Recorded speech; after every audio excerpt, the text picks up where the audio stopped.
សួស្តីឲ្យដល់ជាទីគោរពនិងប្រិយមិត្តអ្នកស្ដាប់ជាទីមេត្រីបាទជំរាបរបស់នេះគឺខ្ញុំបានរៀនជើងតែម្នាក់ឯងទេគឺអត់ចេះទេបាទនេះគឺជាលើកទី1របស់ខ្ញុំសូមអរគុណ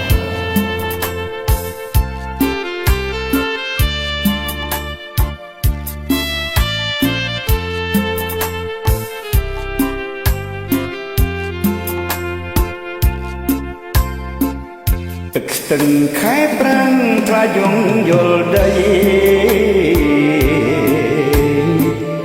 រដូវពុកថ្មីស្រីហើយនឹង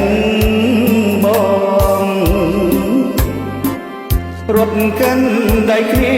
ទាំងគូត្រសងរៀមបីត្រកងអូនក្នុងហត្ថានោកសាច់ប្រផោទឹកហូររឹមរឹមអូនស្រស់ញញឹមស្រស់ទឹមនឹងកាយើងងូទឹកលេងជាងពីក៏យើង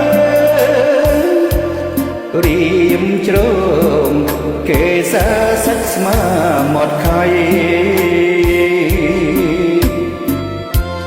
សាច់អើយសាច់ច្របាច់មិនស្កប់ទ្រូងញួរចង់ប្រប់សបាយរៀបភ័យ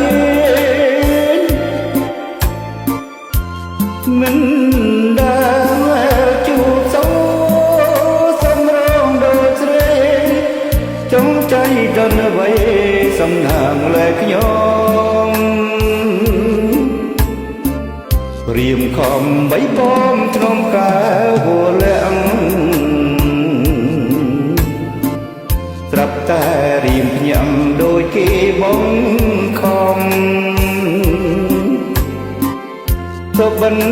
ចម្លែកចង់តែស្រែកយំរាវរត់មានបំប៉ាតែខ្នើយអោប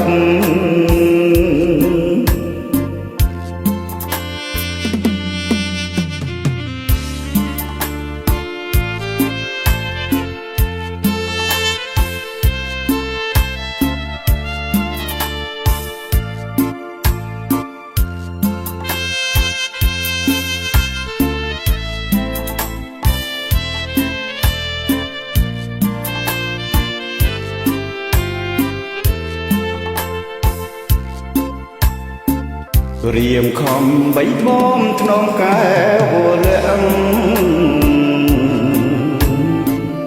ត្រាប់តែរៀមភ្ញាំដូចគេបងខំទៅបិនចម្លែកចង់តែស្រែកយំរាវរត់មានមុំប៉ាតែខ្នើយអោបខ្ញុំបានសូមគោរពអរគុណដល់ឲ្យដល់ព្រមទាំងប្រិយមិត្តដែលបានចូលសម្ដែងហើយក៏សូមបិទចំពោះការកង្វះខាតបាទសូមគោរព